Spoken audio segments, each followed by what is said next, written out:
Just wanted to do an update here in the shop on actually something I found online on Amazon. I'm in Canada, so Amazon.ca, but I would imagine it's also on the Amazon.com site. And I'm just going to show it in action here.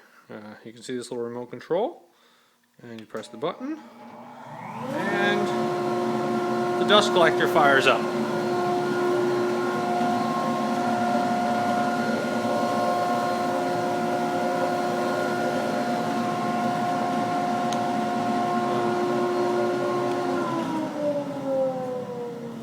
That's all thanks to that little unit right there.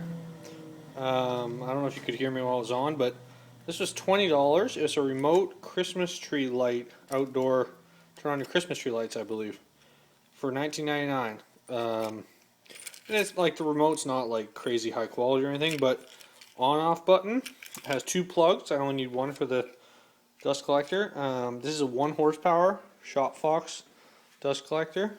Let me see if I can see the ratings on it here.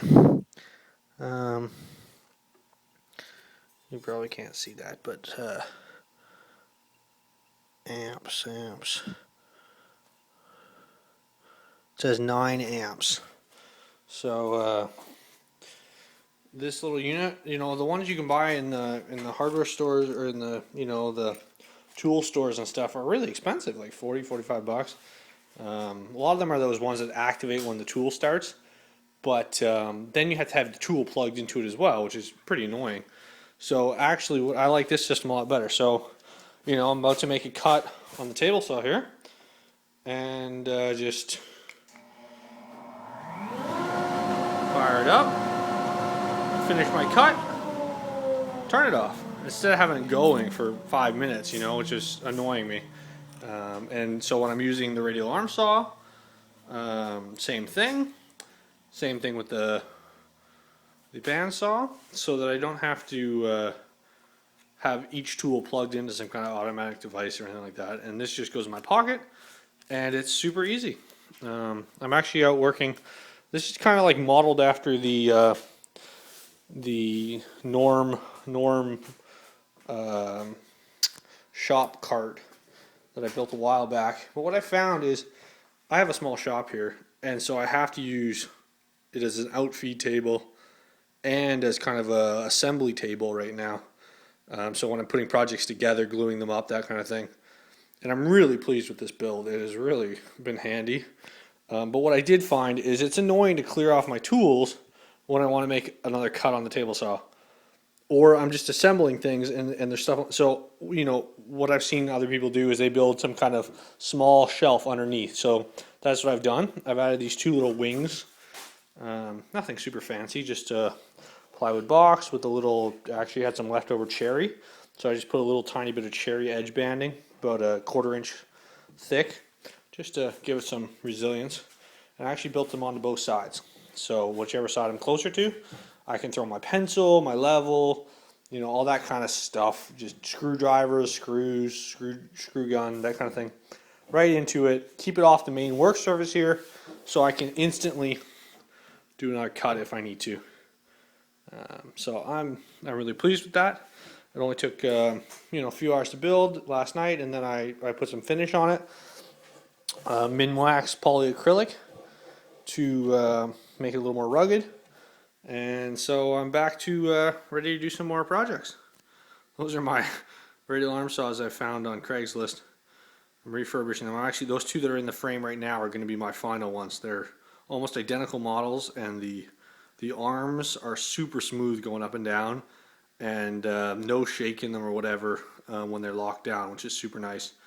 They're older models, and they both can handle a 12-inch blade. But I'm currently switching out motors. I'm going to take the motor out of this littler one that's actually much newer and runs just so smooth. Especially for just quick operations, it has a really good electronic brake on it, so the blade stops really quickly. But the arm that came with that, as you can see, it is one of those plastic top arms with the crank in the front, and it's just really unstable. I can move it quite a bit off square just by bumping into it or whatever. So, but that one was $60, I think, on Craigslist. The one beside it was 50, and I got that plus another frame with motor. That one was 30, I think.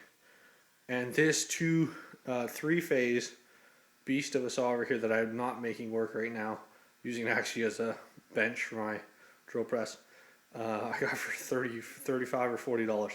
Just crazy. People just giving these things away on Craigslist. Obviously, I have a few more than I need right now, but I'm going to whittle it down to two. They're going to be side by side. One set up for dado operation almost all the time, and one set up for cross-cutting. Super accurate, that kind of thing. And I'm going to build actually kind of a cart similar to this one, but wider, so I can put both of them on there and then wheel them around as a double wide radial arm saw station. So that's kind of what I'm hoping to do. But they're more of a slow project. Whenever I have time, I work on them. You get all greasy and it's kind of a mess, but I enjoy it. But right now I'm working on a cherry bathroom vanity type deal for medicine cabinet. This is the new bandsaw I got, which I love. I've actually just got the riser kit for it, but I don't have somebody to help me put it in right now. And this thing's heavy. It's all cast iron, so you really need one person to hold it up. Even though I put this saw together by myself, which that tested my lifting power. This comes fully assembled except for the base. So this is all cast iron here. This whole bottom part, engine, everything. It weighed a ton. Lifting that out of the carton, I'm lucky I didn't hurt myself. Obviously, the cast iron table is not on it when it comes, but you put that on and then you assemble the fence. It's pretty quick though. And it has the longer bar here for the rack and pinion, which is nice. The upgraded model has this instead of just dropping it on your hand, which I like.